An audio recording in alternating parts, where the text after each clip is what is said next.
چې دستار تړي هزار دي د دستار سړي په شمار دي.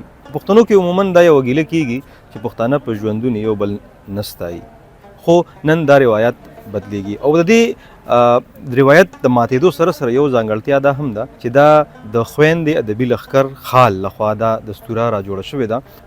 د پښتو ډپارټمنټ او پښتو اکیډمۍ پېښور پوهنتون د یو پروفیسر ډاکټر احمد علي عجز د ریټایرمنټ په اعزاز کې چې هغې خپل وخت دلته پوره کو، هغې په اعزاز کې یو دستوره شوې ده او نن ډېر میلمانه ډېر خلک دلته راغلي دي او نن به د پروفیسر ډاکټر احمد علي عجز په ژوند او د هغوی دلته په تیر شوي وخت باندې مختلفې خبرې اترې کوي.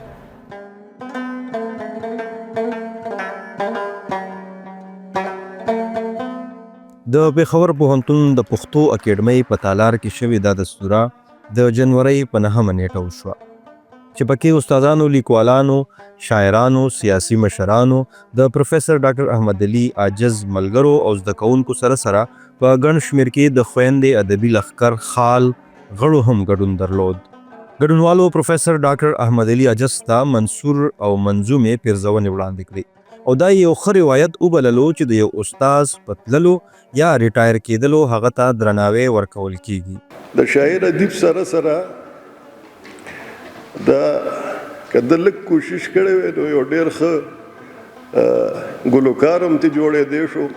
په انتظار کې مې لیمه درنېږي چې درنګ تېرېږي زما زړه درنېږي او ښه په ډاډه زړګي راځئ ملګرو سترګې په خپلو بڼو نه درنېږي. چې وس تې رسي کوه ښې خبرې خوله ښایسته شي په خوږې خبرې او باید چې داسې کار د لاسه وشي چې بیا کوي د زمانې خبرې. نو عجز صاحب د دې زما د دې شعرونو یقینو کې چې یو تشریح او یو وضاحت دی. عجز صاحب شاعر هم دی او ام فل هم کړی دی، پی ایچ ډي هم کړی ده. په دغه دوران کې دوی ډېرې زیاتې مقالې هم لیکلي دي، ټرم پیپر هم لیکلي دي. نو دوی خو نه د شاعرۍ مجموعه چاته چاپ شوې ده، نه مقالې چاپ کړي دي د اکیډمۍ د لارې نه کتابونه چاپ کړي دي. نو دا دومره عاجز سړی دی، نه تاسو اندازه ولګوئ. د هغه محنت رنګ راوړو، یعنی هغه دومره هارډ ورکر چې 14 ګریډ نه هغه په 19 ګریډ کې ریټایر شو.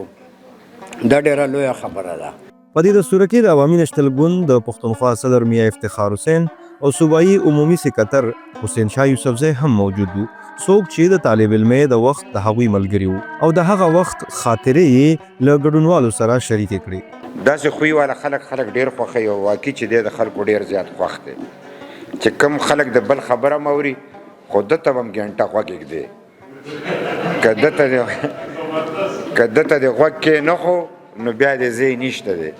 نو داسې زړه هم پکار دی او داسې وخت هم پکار دی او خویندې هم پې خدای خیال ډولي دي، دی به هم ورته غوږ ږدي. دا واحد ملګری و زمونږه چې د هر فیډریشن د خلکو سره د مینه وه او د سره یې مینه وه. دا واحد سړی و چې دی پته نشته چې د امن څه حساب کتاب یې په جماعت اسلامي جمعیت والا کې به دی ګرځېدو، په پیپلز فرنټ فیډریشن کې به دی ګرځېدو، په پښتون او هر سړي به ځان ته داسې راجوړ کړی او ټولې دنیا ته پته ده د کال 12 میاشتې به سور بیج لګولی خو د شیروانۍ کیسه به درته کوي ځکه چې هلکه اوږده ده هغه زه نه کوم ځکه د دې سره شیرواني تړلې ده. د دې دستورې راجوړونکي او د خویندې ادبي لښکر خال مشري کلثوم زیب وویل د دوی تنظیم د 2014 راهیسې دا روایت ژوندی ساتلی او په تیرو وختونو کې هم دوی دا رنګ دستورې کړي، خو اغلې کلثوم زیب وایي باید حکومتي چارواکي او ادارې هم دا رنګ خلکو ته درناوی ورکړي. تسکین مانیروال اعزاز کې موږ یو غټ پروګرام کړی و، د زیتون بانو بیبي موږ کړی و، سلیم راز بابا ژوندي و، سلیم راز بابا موږ کړی و په ژوندو باندې، بیا په مړو کې موږ په جوش ملي آبادي باندې کړی و، په سفر ورمان سلیم صاحب باندې موږ کړی و، په ژوندو کې موږ عباسي یوسفزي باندې چې صدارتي ایوارډ ورته میلاو شو هغه په اعزاز کې کړو، بیا موږ نورالامین یوسفزي باندې کړو. بیا دا دی چې موږ ایوارډونه ډېر زیات ورکړي، هغې کې خیال محمد دی، هدایت الله دی، دا ټول و موجود و په هغه پروګرام کې. هدایت الله بیمار و هغه وخت کې، ماجبین قزلباش بیماره وه. نو زموږ کوشش دا دی په دې دوران کې بیا موږ ایوارډونه دغه سین بیبي ایوارډ، سلما شاهین ایوارډ زیتون بانو ایوارډ، الف جان خټک ایوارډ، بیا موږ د ګلنار بیګم ایوارډ هغه سندرغاړو له چې کوم نو دا د خیال محمد دی او دغه ایوارډونه د ګلنار بیګم والو.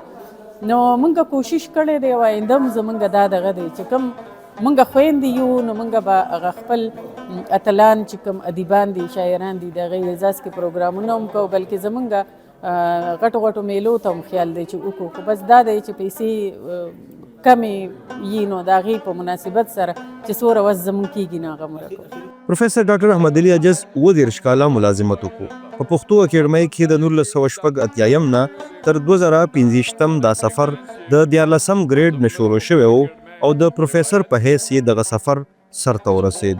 د ملازمت سفر خو چې کوم دی ما اړومبنې زه یو ځای کې ټیچر وم په 1900 چې کوم 83 کې او سالوان سکول او بیا کینټ نمبر 1 ته لاړم. 2.5 کاله زما 3 کاله هلته تیر شو او بیا په چې کوم دی نو په 86 کې دلته راغلم. همدې ځای نه مې چې کوم دی په 14 ګریډ کې شروع وکړه او دغه ژوند مې د لغت په څانګه کې چې کوم دی وکړه 8 جلد مې هلته ریکارډ شو. اوس چې کوم دی نو ټوله مکمل ده. هغه جلدونه چې کوم دی نصر الله وزیر راغونډ کړي دي هغې نه لغت جوړ شوی دی او هغې کې زما په 2م صفحه باندې چې کوم دی نو هغه لیکسیکوګرافر زما ډیزګنیشن ټیکنیکل نوم و، ډکشنري جوړولو واله ته وایي. د پروفیسر ډاکټر احمد علي عجز په اعزاز کې را جوړه شوې دغه دستوره کې نوموړي ته د پښتنو روایتي شمله په سر کړې شوه او د بېلابېلو زده کوونکو، شاګردانو، استادانو او د خال د غړو لخوا ډالۍ هم ورکړې شوې.